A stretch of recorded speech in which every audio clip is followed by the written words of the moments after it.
Bank Sentral Amerika Serikat atau The Federal Reserve memutuskan untuk kembali memangkas suku bunga acuan sebesar 25 basis poin ke level 3,75 hingga 4%.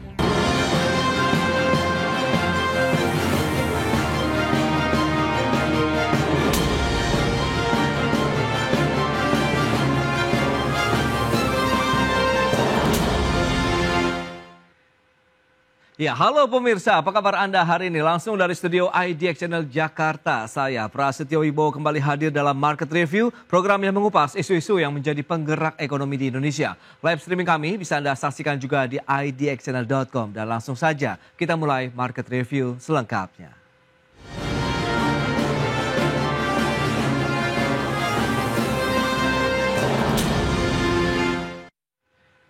Ya, The Federal Reserve memutuskan untuk kembali memangkas suku bunga acuan sebesar 25 basis poin pada rapat Dewan Gubernur periode Oktober 2025. Chairman The Fed, Jerome Powell, menegaskan langkah pemangkasan sejalan dengan tujuan Bank Sentral untuk menjaga keseimbangan pasar tenaga kerja dan inflasi. Usai menggelar rapat Dewan Gubernur periode Oktober 2025, Bank Sentral Amerika Serikat atau The Federal Reserve memutuskan untuk kembali memangkas suku bunga acuan sebesar 25 basis poin ke level 3,75 hingga 4%. Jalan dengan tujuan The Fed untuk menjaga keseimbangan pasar tenaga kerja dan inflasi. Pemangkasan ini merupakan yang kedua kali di sepanjang tahun 2025. Meski demikian, The Fed tak memberikan sinyal apakah akan kembali menurunkan suku bunga di bulan-bulan berikutnya. In support of our goals and in light of the balance of risks to employment and inflation, today the Federal Open Market Committee decided to lower our policy interest rate by a 0.25 percentage point. We also decided to conclude the reduction of our aggregate securities holdings as of December 1. I will have more to say about monetary policy after briefly reviewing economic developments. Sebagai catatan, suku bunga The Fed pada akhir tahun 2025 berada di level 4,25 hingga 4,50%. Usai The Fed menahan suku bunga hingga Agustus lalu sebelum memangkasnya pada September 2025 sebesar 25 basis point ke level 4 hingga 4,25%. Dan pemangkasan berlanjut pada Oktober dengan besaran 25 basis poin sehingga Fed Fund Rate saat ini berada di kisaran 3,75 hingga 4%. Berbagai sumber IDX Channel.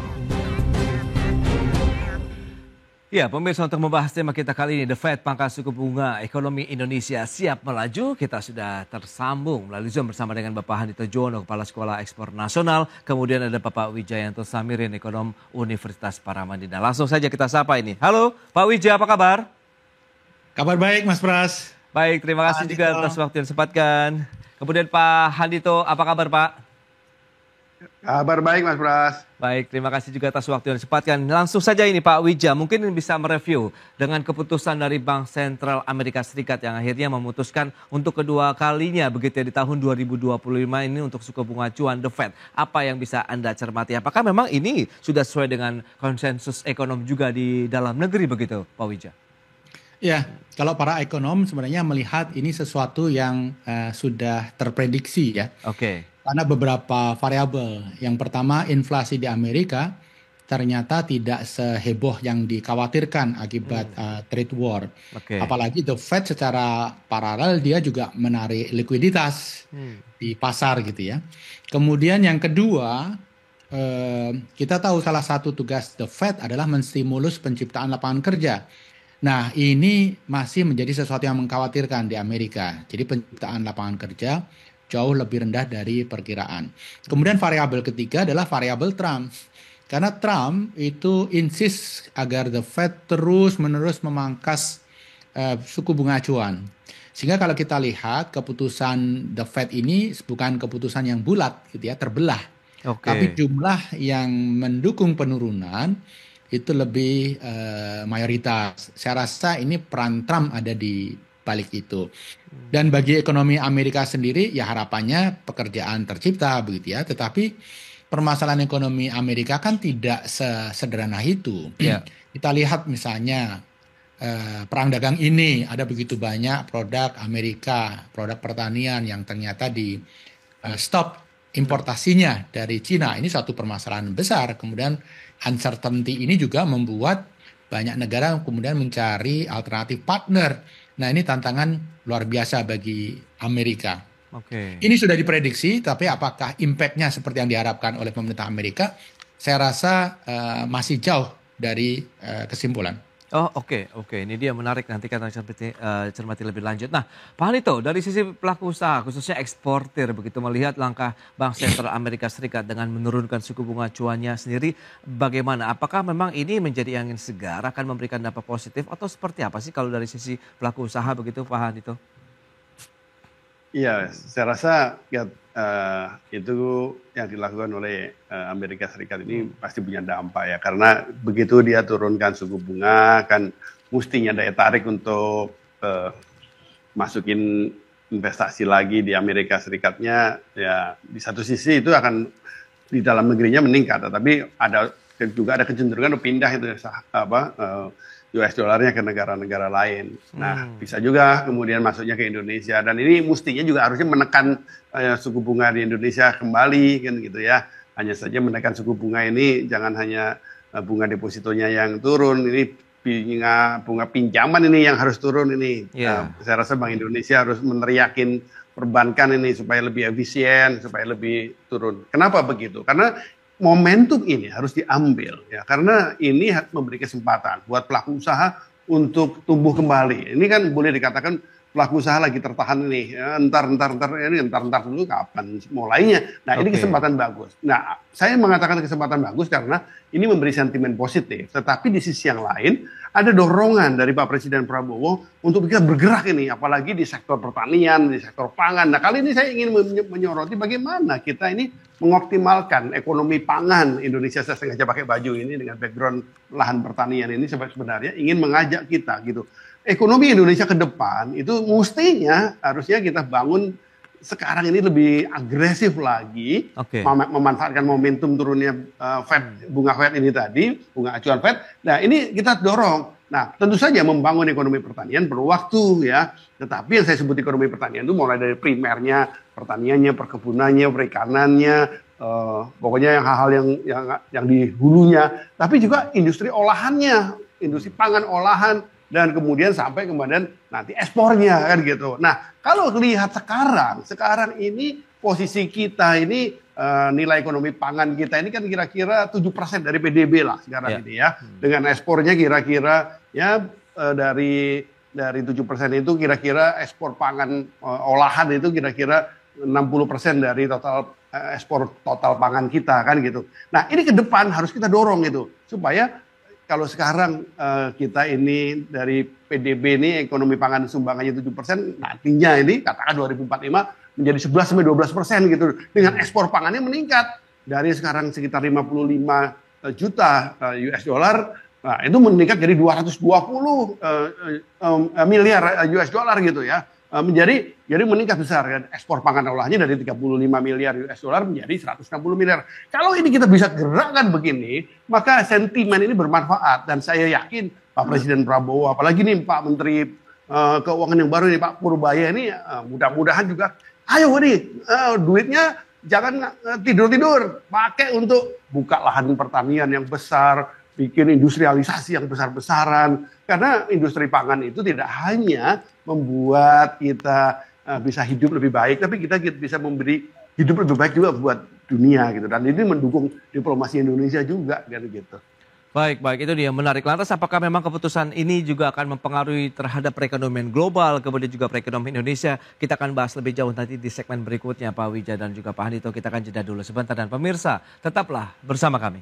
Ya, terima kasih Anda masih bergabung bersama kami, dan berikut ini kembali kami sampaikan sejumlah data. Kita akan cermati seperti apa pergerakan dari Federal Funds Rate, seperti apa juga pergerakannya kita akan saksikan selengkapnya di layar televisi Anda. Ini dia pergerakan dari 19 Desember 2024 sampai dengan Oktober 2025. Memang kita cermati bersama bahwa Bank Sentral Amerika Serikat telah menurunkan sebanyak 2 kali begitu di 17 September 2025. Dari sebelumnya 4,25 sampai dengan 4,5% menjadi 4% sampai dengan 4,25%, dan kemudian di bulan Oktober ini 3,75 sampai dengan 4% untuk range dari pergerakan suku bunga The Fed.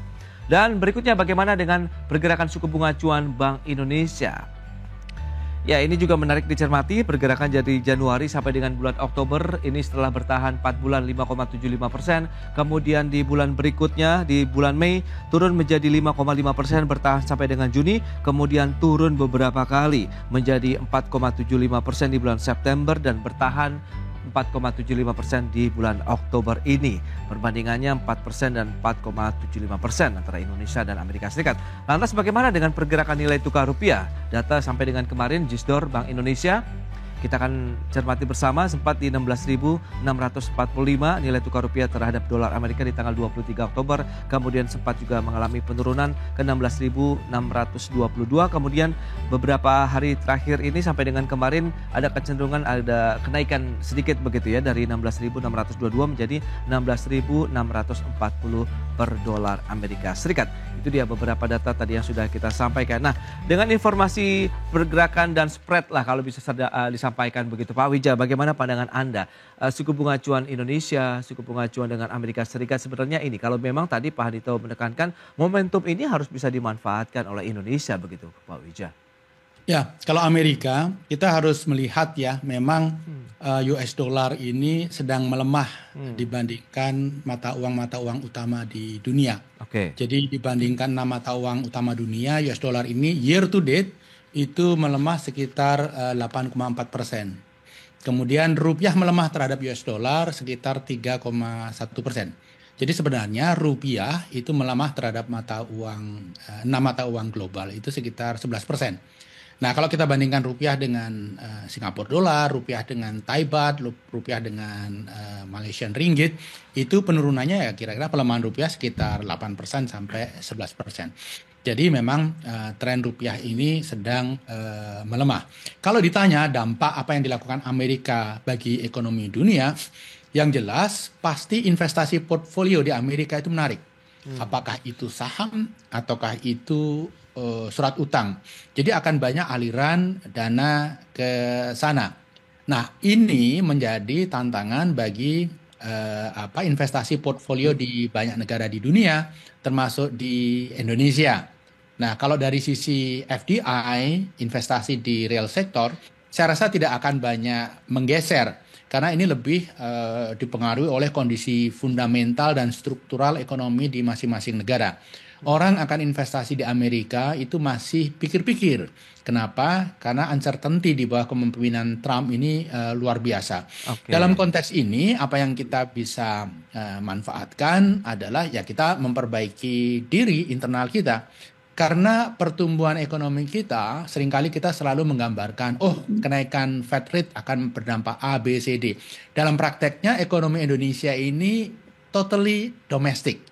Impact dari luar itu sangat minimal. Okay. Jadi ekonomi ini didrive oleh kemampuan kita menstimulus internal demand, memperbaiki iklim usaha, memperbaiki ketersediaan kredit yang terjangkau, dan ini harus menjadi fokus kita. Okay. Nah, barangkali kita akan mengarah ke apakah BI perlu mengikuti dengan menurunkan BI rate. Yeah. Kalau kita lihat sekarang ini adalah saat di mana deviasi delta perbedaan antara BI rate dan Fed rate itu hanya 1%. Biasanya dalam kondisi normal itu bisa 4 bahkan 5%. Kemudian kalau kita lihat selisih inflasinya hanya 1%. Jadi adjusted inflation rate terkait dengan BI dan Fed rate itu hanya 2%. Ini sudah sangat dekat, jadi menurut saya sangat berisiko kalau BI kemudian menurunkan lagi, jadi harus hati-hati. Okay. Walaupun ada peluang Desember nanti the Fed akan menurunkan lagi. Jadi konkretnya, Mas Indonesia harus fokus pada perbaikan diri kalau kita ingin mendorong pertumbuhan ekonomi. Apa yang dilakukan Amerika good news, tapi itu minimal sekali dampaknya. Baik, itu dia momentum yang bisa dimanfaatkan. Dominasi dari kekuatan internal kita harus lebih diperkuat lagi begitu untuk bisa bagaimana memanfaatkan momentum tadi. Nah, Pak Hadito, lantas kalau kita bicara mengenai momentum ini yang bisa dimanfaatkan di bagian yang mana begitu sehingga dampak positif bisa kita segera dapatkan, kemudian dengan spread suku bunga yang mungkin sekarang menjadi tidak terlalu jauh begitu disparitasnya. Iya, ini momentumnya memang harus dimanfaatkan ya. Dan sebenarnya gini, kenyataannya kan kita ini sudah terdepresiasi banyak, nggak sedikit nih terhadap mata uang non US dollar ya kan, kecuali barangkali ya renminbi lah ya, yuan China gitu, karena dia juga melemah juga gitu. Jadi jangan-jangan ini China sama Amerika Serikat bersaing nurunin ini nilai mata uangnya, depresiasi barangkali begitu dalam rangka penguatan ekonomi domestiknya kan gitu ya. Nah, tetapi kalau dibandingkan dengan mata uang yang lain-lain, itu kita terdepresiasi jauh. Dan ini terasa banget nih sebenarnya. Ini barusan kan ada Trade Expo Indonesia. Saya sebagai Ketua Bidang Kerjasama Luar Negeri GAPMI ketemu dengan banyak sekali delegasi dari banyak negara gitu. Mereka itu semakin tertarik ini pada produk-produk pangan olahan Indonesia. Ini momentum bagus ini. Jadi pelemahan rupiah, ya, itu nggak usah malu-malu lah bilang kita memang melemah terhadap mata uang yang lain-lain, dan nggak apa-apa karena itu membuat daya saing produk-produk Indonesia menjadi lebih besar. Dan saya mau konsentrasi kepada pangan ini, mau yang primer maupun pangan olahan. Ini momentum ini luar biasa dapat nih sekarang ini. Kita ini sekarang ini kan kesannya aman lah. Mata uang rupiah ini relatif 16.000 sekian, padahal kenyataannya kan nggak begitu ya. Kita ini, nah hal-hal ini yang saya rasa perlu kita bangun. Nah kita kembali ini harusnya kita manfaatkan untuk dongkrak ini. Kalau sekarang ini pertumbuhan ekonomi pangan itu sekitar 6,2%, lebih tinggi dari PDB pertumbuhan PDB Indonesia. Nah ini Pak Presiden Prabowo kan pengen 8%. Nah, ekonomi pangan bisa tumbuh lebih besar lagi. Sekarang saya rasa ini bisa menggerakkan. Nah, bagaimana cara menggerakkan ekonomi pangannya ini termasuk nilai ekspor pangan ya, termasuk pangan olahan. Saya rasa yang pertama yang harus dilakukan adalah memang memperbaiki hulunya ini. Ya, jadi ada beberapa pilar nih. Perbaikan seperti apa yang perlu dilakukan Pak Hadito akan kita bahas lebih jauh di segmen berikutnya. Kita akan jeda dulu sebentar ya Pak Hadito dan juga Pak Wijaya, dan pemirsa kami akan segera kembali usai pariwara berikut ini.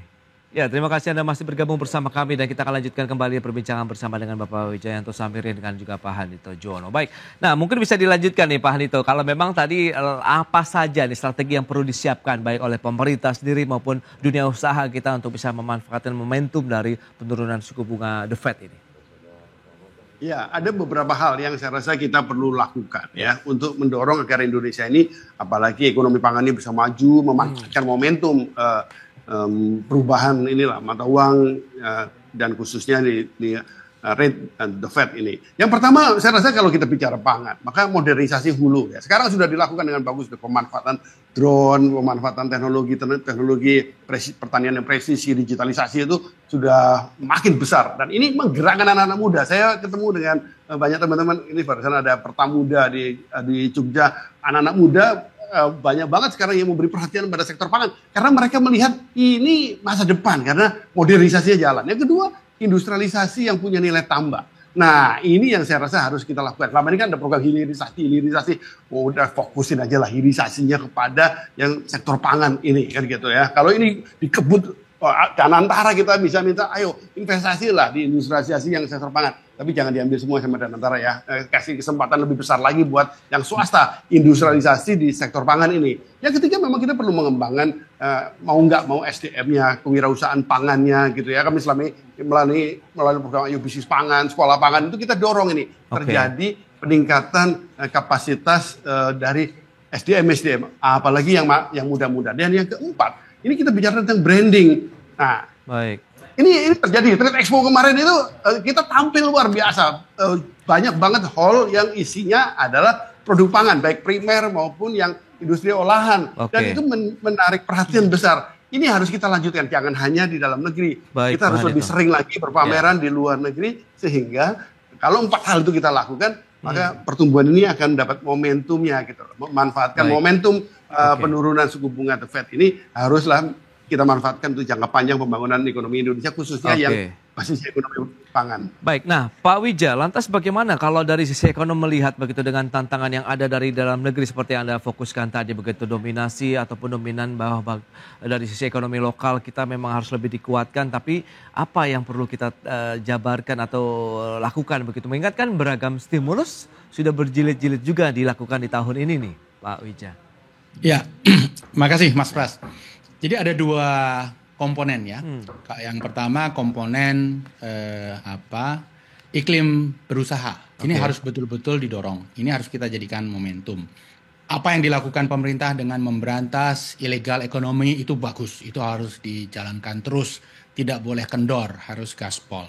Kemudian apa yang dilakukan dengan mempermudah perizinan, kemudian memperbaiki birokrasi, itu juga harus terus didukung.